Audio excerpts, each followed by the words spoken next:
Welcome to the Z Files, Zooming with Ellie Crystal. I'm your host, Ellie Crystal, here in Brooklyn, New York. And today I have a special guest and a really interesting topic. It's called Welcoming an American Royal Baby. As you all know, little Archie now has a baby sister. In a message, I want to get this exactly right, in a message posted Sunday on Meghan and Harry's Archwell website, they wrote, "It is with great joy that Prince Harry and Meghan, the Duke and Duchess of Sussex, welcome their daughter, Lilibet, called Lili, Diana, Mountbatten-Windsor to the world. Lili was born Friday, June 4th at 11:40 a.m. in the trusted care of the doctors at Santa Barbara College Hospital in Santa Barbara, California. She weighed 7 pounds, 11 ounces, and both mother and daughter are doing well, which we are always glad to hear." The parents themselves, Harry and Meghan also wrote, "On June 4th, we were blessed with the arrival of our little daughter, Lili. She is more than we could ever have imagined, and we remain grateful for the love and prayers we felt from across the globe. Thank you for your continued kindness and support during this very special time for our birthday, our family day." Now, you know that Lili is named for her great-grandmother, Queen Elizabeth II of England, who used to call herself as a little girl Lilibet because she couldn't say Elizabeth. They're going to call her Lili.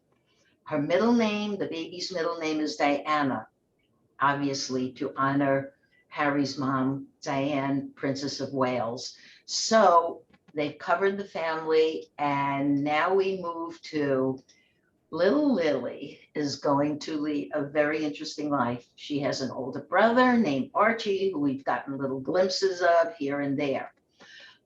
For today, I want to talk about this very special occasion with a friend named Mary Ellen Popyk.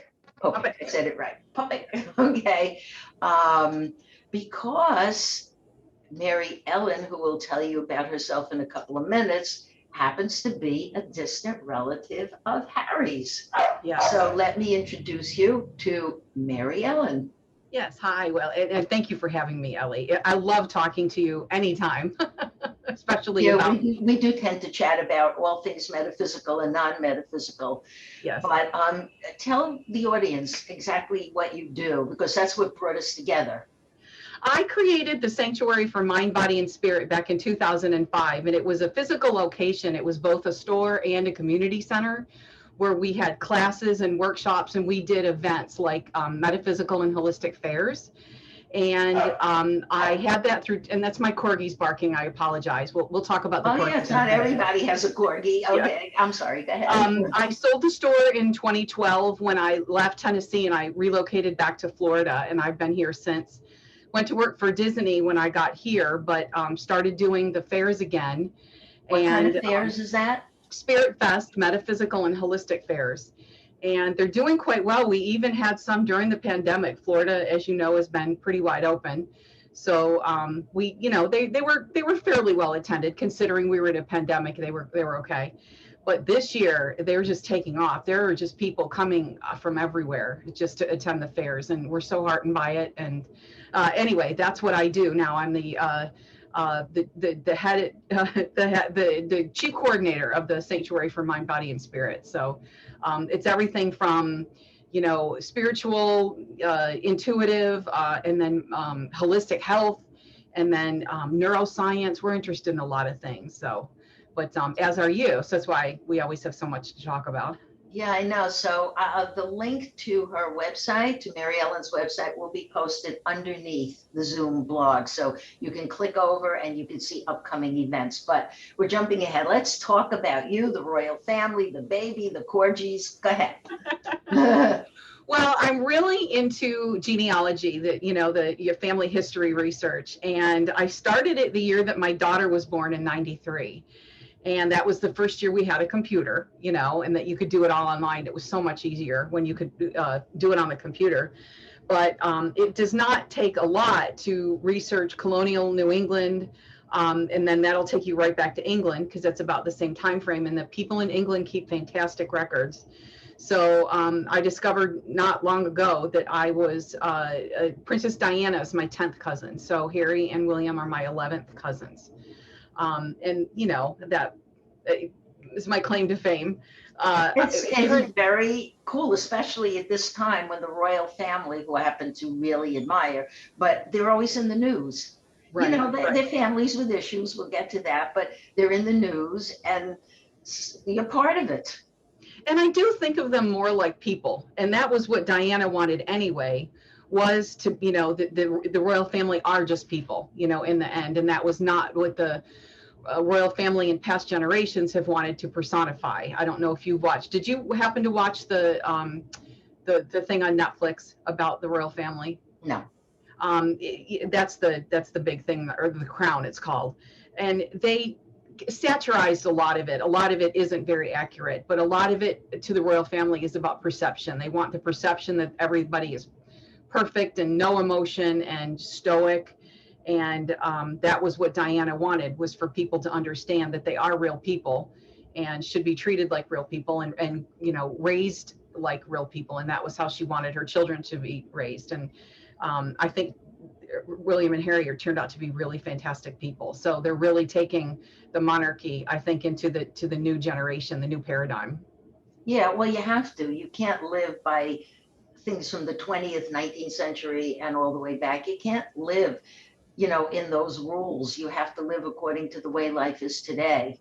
Right. Maybe if you're the age of Queen Elizabeth II, you know, you can, but they say she's very open and very flexible Mm-hmm. and just a really warm, nice person to be around. Mm-hmm. I'm glad they named the new baby after her, Me too. because it just kind of honors her, you know, while Mm-hmm. she's still here, while she's alive. In some cultures, you wait till someone passes before you do that. But now she's got a great granddaughter, Right.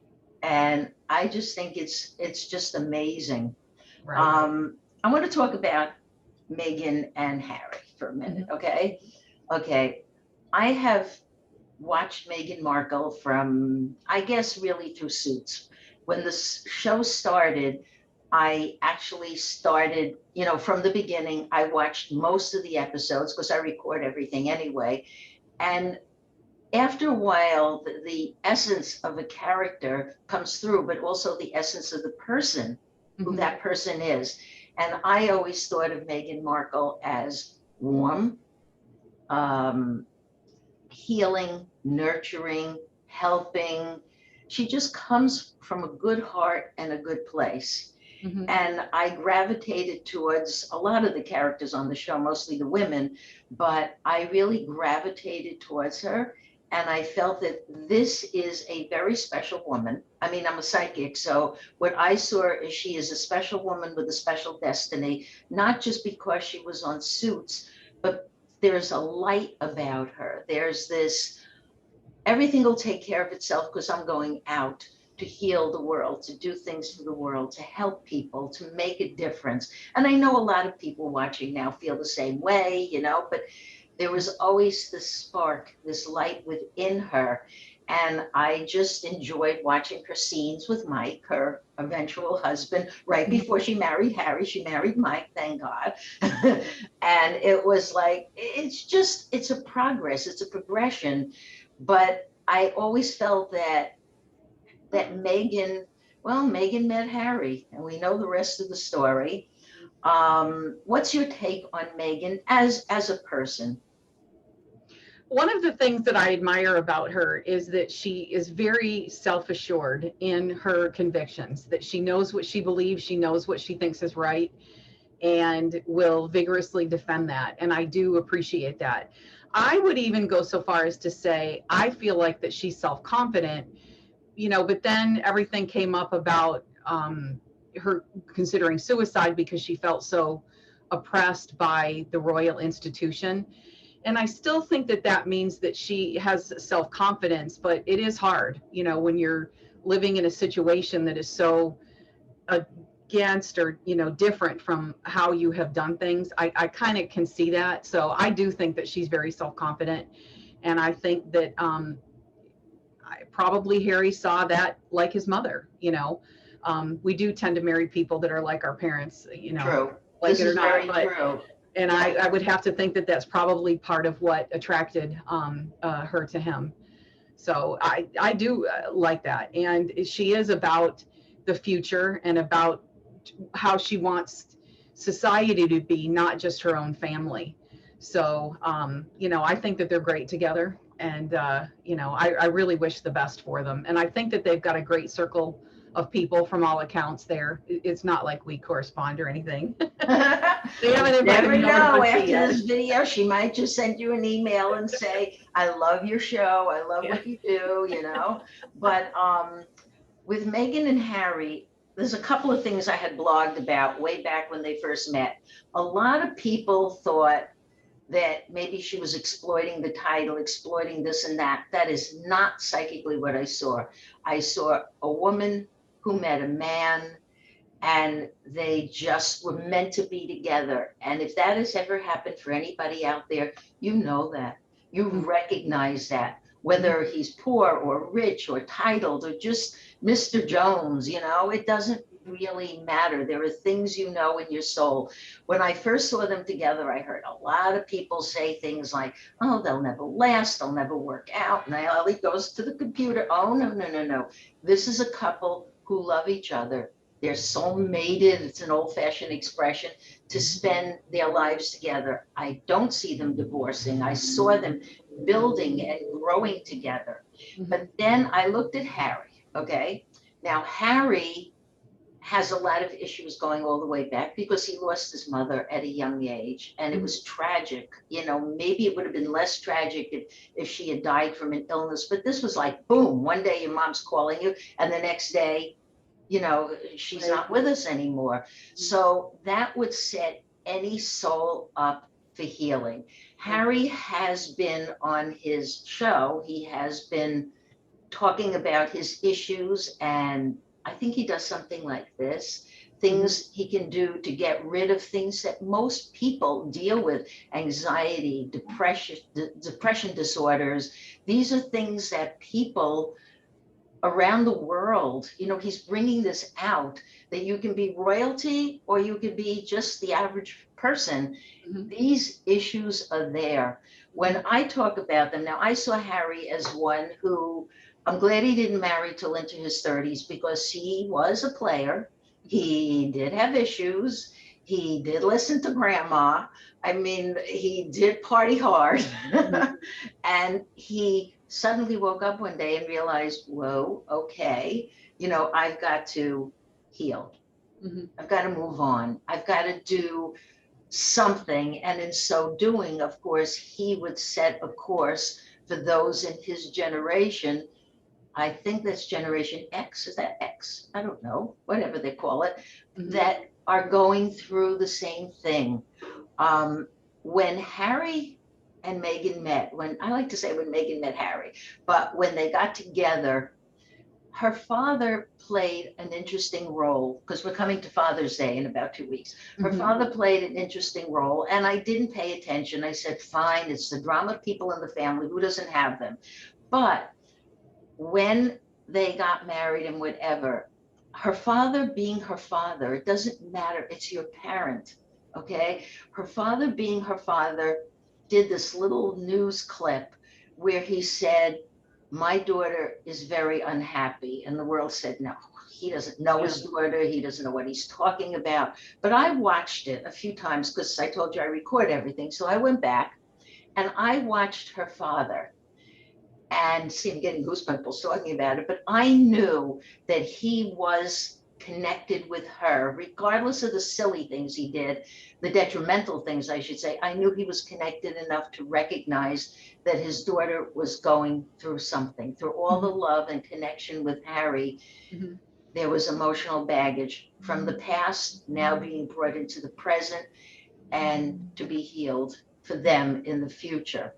So now let's go to how we see Meghan and Harry and Lili and Archie and the rest of the family.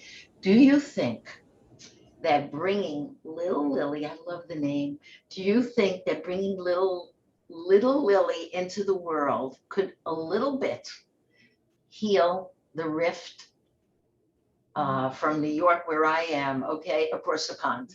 That's what we say. Hopefully, when it comes down to it, we're people, and these are really the only things that matter in life. Birth, death, the real kinship between you and your family, and hopefully that will. You don't ever know what's really going on behind the scenes. There Ever. is the firm, that the people who manage the royal family want to have a certain look, or what they think is proper. But in the end, it's going to be them that make the decisions. And as we see that they are really kind of coming into kind of a new paradigm. So I really do. I really hope that this will just put a fresh, opportunity for them to connect, communicate. And he'll be going over there for that dedication of a statue for his mother, I believe, too. So Yes, I think that's what I read. But from what I remember of Harry, I didn't follow the children as children, and I guess there wasn't that much press on them. But from what I remember of Harry, let's say 20s, he was kind of a wild guy, and sooner or later this has to hit you. Even if grandma says you come back across the pond and you do this and you do this, and you say, yes, grandma, as many people do. Yes, mom, yes, dad. It's so funny. You don't always do well with authority figures, but when the authority figures are your parents, some people just buckle, but he did listen to grandma. And I felt that Harry, in order to be a good husband and a good dad, because it's there, all that love, all that connection with his parents that was lost, I felt his connection with Charles was never right. This was the wrong man to raise him. I'm not saying he wasn't his father. There was all kind of gossip about that. I thought that Charles was old school and Harry was a whole other generation. He is in a family, there's always one child. Even if there's 20 children, there's always one child who is the caretaker, and your soul knows that. Harry's brother William has that role. I know he's next in line after Charles, for the throne, but William is the caretaker. He will stay loyal and close, and he has a wonderful wife and amazing children, and he's very lucky. Harry is the free spirit of the family. He's the guy who's going to go out and say, I can't live by these rules exactly. I got to go out and I got to find who I am, not based on the past, who I am now. And that's what I saw for Harry, especially after Harry met Meghan and they just got together. She has so much to offer. There's just so much this lady does for me. And he has expressed all of the wonderful things that, she has done. And then, of course, I knew when they had a second child, I knew the first one was going to be a boy. I blogged that. And when she announced the second pregnancy shortly after miscarriage, she was pregnant like that. I said, okay, I blogged, this is going to be their last child, because they're getting, not just because they're older, but I felt that now they have a son and they have a daughter. And once these children are a little older and she's healed from her pregnancy and from, everything else, I actually felt that, wait, okay. I felt that Harry and Meghan have yet to show the world all they can do. Before, I remember reading stories that they try to do this maybe in Africa and they try to do that, but it was always under sort of what I call parental control, meaning, do we have to run it by the Queen? Do we have to run it by this one? Who do we have to run this by in order to get this much done? Now they have fame, they have power, they have connections, they have finances. I have said from the get-go, once the baby is, let's say, get the baby to 6 months old, okay? And Meghan's body is healed and Archie's already a little boy, maybe potty trained then, you never know. But anyway, at that point, you will see as a team what Meghan and Harry are going to do to make great change spiritually and emotionally on this planet. because they have the power to do it. Mhm. And they have the contacts. I mean, if Oprah's your next door neighbor and Right. Oprah's totally into all of this, who better than Oprah helping you promote whatever they want to do, nonprofit, Archwell website? Is that what it's called? Archwell Mhm, mhm. website. That's what it's called. Yeah. But it's them going out into the world and just making differences, making changes. I don't think we've even begun to see this much of Mhm. what these two will do as a power couple, not in the sense of exploiting anyone or hurting anyone. They will be amazing, and they will have their two little children, because I've seen visions of them with their little children doing this and that for children, all these things that need to be done, because I look at the first 20 years of someone's life, that's your childhood, Mhm. okay? By Mhm. 20 or maybe even 22 if you're in university, but that's what sets the pace for your rest of your life. If there's abuse, if there's loss, if there's neglect, if there's any of these, from the time you hit 21, 22, when emotional problems surface, Mhm. then all of a sudden you're going to spend at least 20 more years trying to figure out why your behavior is what it is. You can see a therapist, right? You can go to a wonderful fair like you put on. You can do healing. You can do anything you want. Everything's out on the internet. Just go find what you need to do. But that's the window that Harry and Meghan come in on now, that 20 to 40-year-old window. But I'm telling you, you mark my words, they are going to do amazing things. So we get back to, now we've got a beautiful little girl whose energy speaks to me of, she's going to be a powerhouse like her namesake. Mhm. She is going to be beautiful. She's going to be a strong woman. Okay, Mhm. I just see, I mean, I'm jumping her up 20 years, but she's going to be a strong personality. She's going to set the world on fire. That's how I see her. What do you Mhm. see for Lily? I think the same thing. Coming from parents who use their voice to make a difference in the world, I feel like that she'll be the same. I think of Chelsea Clinton and the Clintons, that she kind of grew up in that shadow and saw how you can use your powers for good, so to speak. And I think the same thing. And who knows, even Archie, what he's going to be doing. But their parents are not afraid to talk about mental health, about their feelings and their emotions, and that's just something that a lot of people in the public eye don't do. And I think having that and is a really good example for people. So same thing. Hopefully that she'll follow in those footsteps, and she's got a lot of well-connected friends there, and she will learn how to use her voice in so many ways in the different platforms that we've all got. And who knows, we never dreamt of the internet 30 years ago, so who knows in 20 years how else we'll be communicating with each other. So yeah, I think that they're going to have an amazing life. And Lily, I see as doing something special. I see her as an author, a writer. She's going to write. Mm. Speaking of which, I just got this glimpse of her sitting and she's actually typing. Maybe by the time she's old enough, she can telepath, or maybe she's doing it with her mom. Today, a book was dropped called The Bench. Okay. The Bench was written by, I'm reading this so I don't say it wrong. The Bench is a book, Meghan's very first children's book. I'm sure there will be more. It's dedicated to her husband, Harry, and their 2-year-old son, Archie. She started writing it on the Father's Day after Archie was born, which is in May. Mhm. And it looks at the relationships between father and son. And that's something that a lot of people, clients of mine, people I know, they're still working on it. They're still working on it. They're in their 30s, they're in their 40s. One guy I know is in his 60s. He's still working on the issues between father and son. Not that he was beaten and abused, I don't mean that, Mhm. but he's still working on those issues. So, what she did, she wrote a book on Father's Day, sort of as a poem, okay, because it rhymed. And she put a little note in. That's what I want to read. It says, "For the man and the boy who make my heart go pump, pump."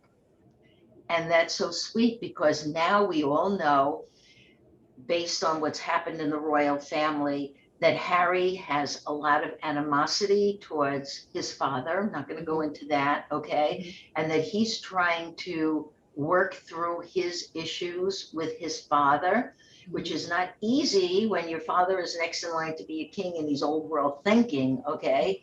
But Meghan has this great book that came out, not that I don't have to promote it. I'm sure everybody will know. The picture on the cover is a picture of just an empty bench. And I guess you're supposed, if you're a man, or you could be a girl with relationship with your father, you're sitting on the bench. Now, if you visualize that here's the bench, okay? You're sitting on the bench. I'm sitting on another bench. I'm sitting on my bench. And your father sits down, okay? Everybody visualize the bench. Your father sits down. How close is your father to you? Is he at that end of the bench? Is he next to you? Did he come over and take your hand? How do you see it? Personally, Personally? it definitely would not be right next to me. Probably wouldn't be at the end either. So somewhere between here you are and there's the end of the bench. In my case, I could see I had a very warm, loving father. And I could see me, here I am sitting on the bench, and here's my father. And yes, he would take my hand. He doesn't have to say very much, okay? But everybody has to see their relationship with their father. You're sitting on the bench. What happens? What do you feel? What do you see? What emotions are coming up for you?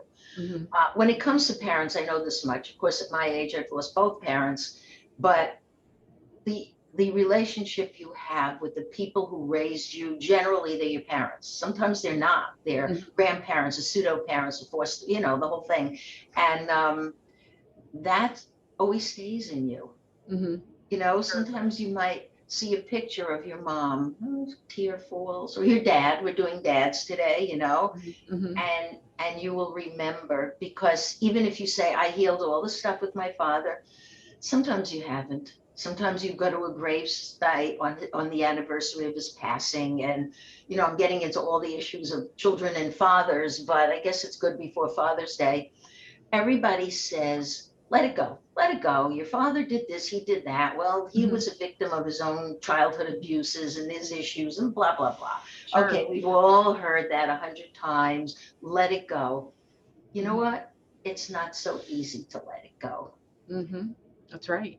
It's why a lot of dads come back. Sometimes they've been estranged. They had another family with another relationship, Sometimes dads at the end of their lives, more chills, come back into a person's life as they are about to pass, and they'll come back into their children's lives and say, I'm sorry. I'm sorry for everything that happens. I'm sorry for everything I've done. I have heard this with so many clients, to make peace. Some children will be accepting of this. The emotions will exchange, the feelings of now I can let it go happen. But in other cases, the children are like, I'll think about it. That's what they tell me. My father passed, and they'll come to see me to talk to their deceased father. Wow. What's he saying? They'll tell me. Well, what's he doing up there? What's he saying? What does he want? Why did he come here? I never liked him. We go through this whole tirade of my father showed up, and that leaves me kind of in an awkward situation. But you know what? It's very, very hard to grow up in a perfect relationship. It is.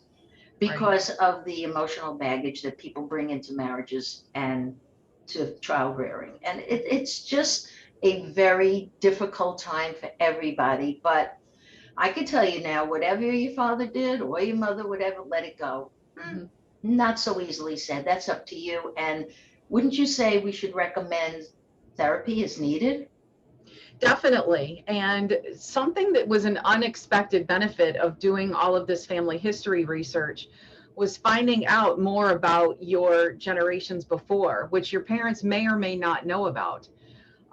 because science says that often we carry the trauma in our DNA of our ancestors for 3 or 4 generations.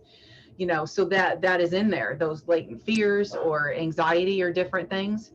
My father, who admittedly, was a little distant, he's kind of a hands-off guy, but he means well. His dad, by all accounts, was abusive to him. And that's really all I knew about him, is that he was not a nice guy. And in doing this research, I found out his father, they were all from Ukraine, and they had come over here at the time of the First World War. And it turns out, and my dad didn't even know this, that my dad's father took the whole family back to Ukraine and left everybody there. Then he came back to New York. And while he was there, things started to get worse. The poverty, starvation. And then their mom took them and their youngest, or their sister, she was very young, she was a toddler, home, and left the 3 boys in Ukraine. And they were there, stuck there for 5-6 years during the Polish-Ukrainian War, where the army would come through and burn the town to the ground and do despicable things. And 6 weeks later, they'd come through and do it again. And how I found out about this was my newspaper in Syracuse, New York, where we grew up, had a big article about my great-grandfather around 1918, I think it was, that his sons were still over there and they were having trouble getting them here. So when I learned this, it ripped my heart out to think that my grandfather slept in a field for 3 weeks during one of these wars with his brothers and witnessed terrible things, terrible. So I said to my dad, "Did you know about this?" And he said, "No." I said, "How could you not talk about that?" I said, "If you took me to Ukraine and left me there for 6 years during the war, I'd talk about it my whole life." So we don't know what, even people that we think that we know well, we don't really know what they go through. So, taking this back to Harry and to his dad, you don't really know. There's been rumors or written things about how Charles was raised, and admittedly, probably not very, in a way that would make him very emotionally secure. But that's not something that they really strive for in a public, in the royal family. But it seems to me, from what I can tell, that Charles has he's a lot different since Diana passed away. He's very plugged in. He's really into holistic health, organic farming, things like that. And I don't think that you can really be on the fringe of that and really be totally closed off, from. Yeah, oh, I'm sure there are wonderful things about Charles. He wrote a book with my friend Lisa Sharkey from HarperCollins, Mhm. and she was over there with him. I have a signed copy of the book on my shelf. I should have brought it down. I Uh-huh. didn't even think Uh-huh. to do it. And there is a very warm side to him. I think, you know what it was? He married someone he was supposed to marry. Mhm. That was the deal. And there was no choice. And it was that one I saw right away. It was never going to work out. It Mhm. just wasn't. Mhm. And it created emotional depression right across. Once they divorced and he went with the woman who he was supposed to be with, which is Camilla, then everything changed for him. Then he could be the man that he was supposed to be. Right. As to raising 2 boys, and it's each of your children are going to have their own issues with the way they're raised. They'll Sure. write their books, I'm sure. William one day may write a book, Harry will write a book, Mhm. whoever's going to write a book. But the royal family itself, well, I understand why people like the monarchy. I have nothing against it. I follow, and I'm happy when all the good things happen. But I think we should be done. This is the 21st century, the second decade, Mhm. Mhm. I don't necessarily believe in monarchies. And I've had people write to me and say, oh, yes, yes, yes, yes. I don't think so. I really don't think, I don't know. There's something about it. It's like, it's a lot of the people in the monarchies are stuck. You have to sit a certain way. You can't eat until somebody else eats first. You can't Mhm. do this. You can't do that. Mhm. We're learning now the most important thing is to be whoever you're supposed to be. Mhm. If you're supposed to be this free spirit, go out there, travel the world, be this free spirit. Mhm. But look, there's a lot of these are all different chapters in people's lives. I think that Harry is still growing, very much so. I think he's going to learn and meet people, and him and Meghan will travel. And when the children are old enough, they'll go with them, you know? Mhm. And I still think they're here to make a very big difference. And even though I don't believe in monarchies, I don't know, I'm a New York gal, you know? Look, I don't believe in the last president we had. What can I tell you? I don't really believe that our society, okay, Mhm. works. I don't believe our Mhm. political system works. I mean, I just every day I take a little snippet peek to see what's going on, and Mhm. I'm like, is this the 21st century? Is Yeah. this what's really going on? And I'm like, and then I just close it because it's, this is just the way it is. And I believe that life plays out the way it's meant to, you know? Mhm. As to little Lily, I really look forward to her first picture. I'm Oh not yeah. sure. There'll be a christening, isn't there? I'm Jewish, so when is the christening? I don't know if they're going to do the traditional royal christening now that he's no longer a member of the royal family. So But he's a still, christening, isn't there such a thing for yeah, yeah, babies? yeah. But the last one they did with the royal family and all the, hoopla of the queen and the royal photographer and everything. So I don't know if they'll do that this time with this baby. I But doubt that it. doesn't mean, compare, what was it, the one who abdicated? He was married to Wallace Simpson. Yeah, I remember that was her father. That was Queen Elizabeth's father. Right. I And guess Edward, was he an Edward? Charles? I think he became Edward. I don't think that was his actual name, but he was exile. I mean, literally just written off by the royal family. They wanted nothing to do with him. And I think that this is another new paradigm with Harry, is that now, and again, Harry wasn't king when he stepped back, but hopefully he's still going to be in the fold. And they did take away his title, as you know.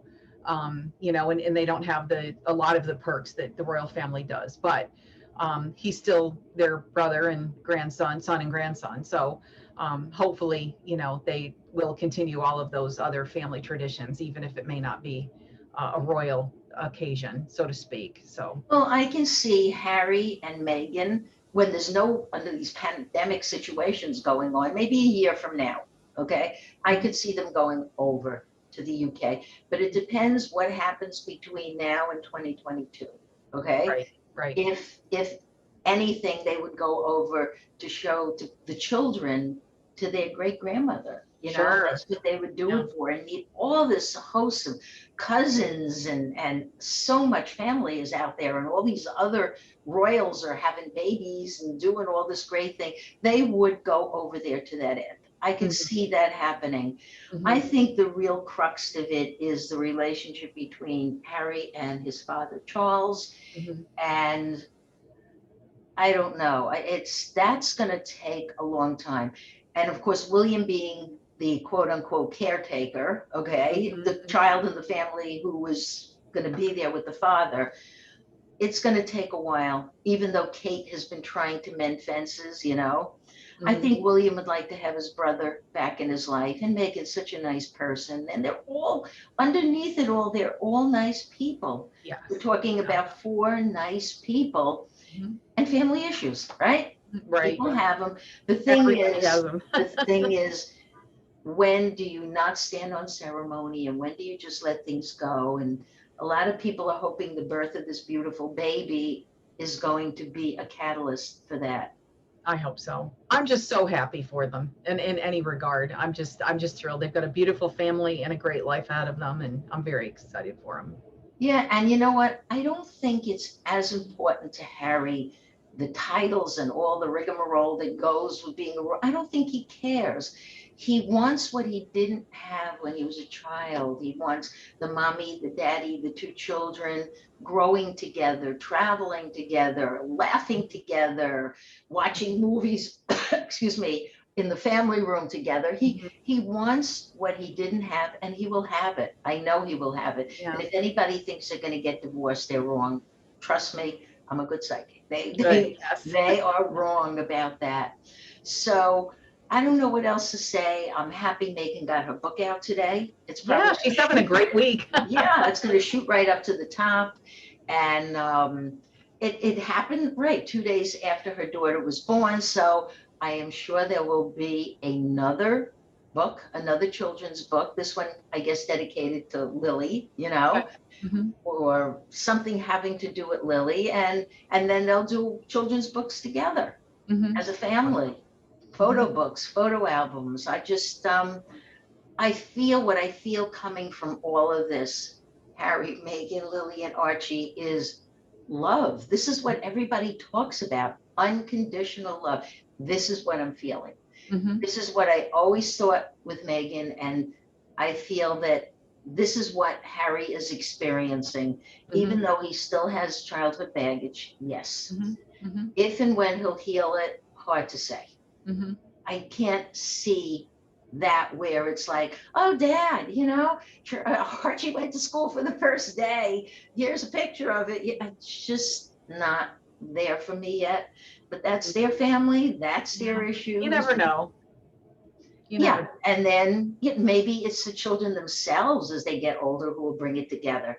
Hmm. Maybe it'll be little Archie who says, Daddy, I want to go see Grandpa, or whatever he calls him. I want to go see Grandpa. We're going, and that mends the rift. Remember something about Charles. Charles is in my age group. He's in the 70s. Right. He's no kid. A lot of Right. people thought that when Elizabeth steps down, that then maybe she'll skip Charles and go to William. Never saw that happen. Don't think she intends to do that. Hmm. But let's face it, she's in her 90s. And yes, people go to 100 or whatever, and knock wood, wherever wood is, that Hmm. she's seemingly healthy and able to step back from some of her things and let Charles handle them.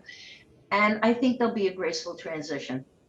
And I'm just happy. I remember her mother when her mother was alive. So Hmm. it's a family, folks. You got one, I got one, Mary Ellen got one. Yep. And now we're just adding to Harry and Meghan's family. Yeah. And I don't know. Do you have anything else you want to say about the foundation, media they're going to do, anything more? I just look forward to see what they're going to do. Once their kids are a little bit older, I'm sure that they've got a lot going on. So I'm excited, and they're doing, other work. She's doing voiceovers and all the different things with Oprah, and they've got a lot of great opportunities to use their voice. So I'm excited to see what else they'll do. Yeah, and don't be surprised with her. Remember, she's an actress, Hmm. and the right part might come along. Not a documentary about her and Harry going to Africa, not that kind of a thing. Hmm. She just might, do some acting. And as the children get older, come on, everyone's bringing their children into the act, Hmm. right? Right.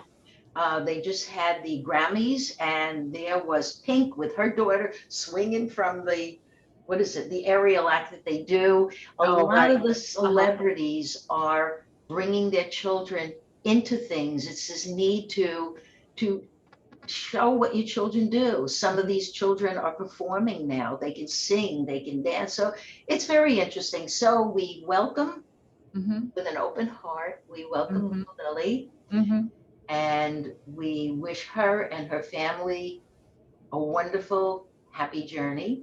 Hmm. You want to add anything before we sign off?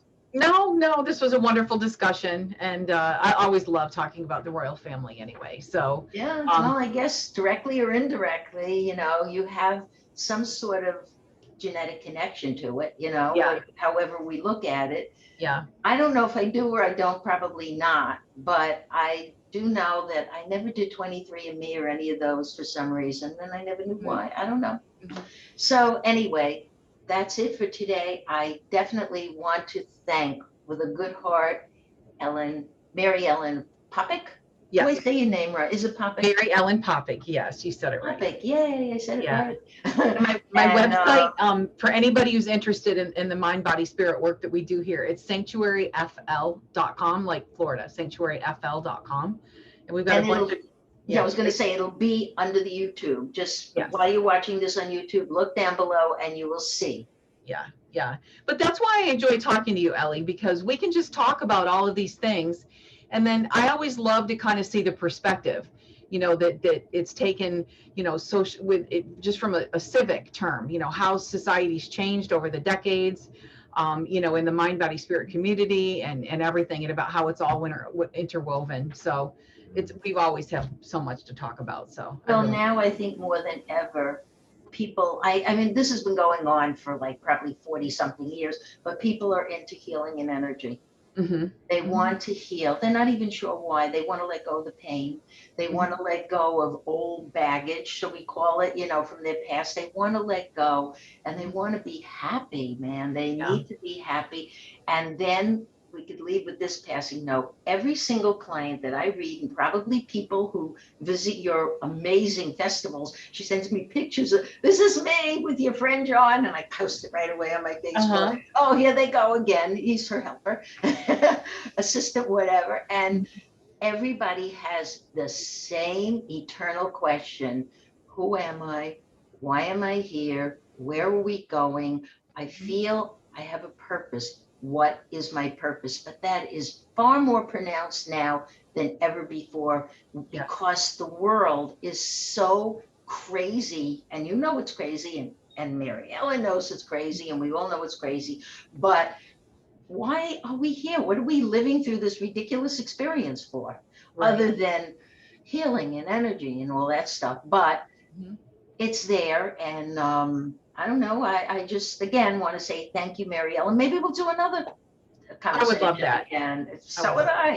Yeah. Okay. We thank you. And thank you for watching. Yep. Bye-bye.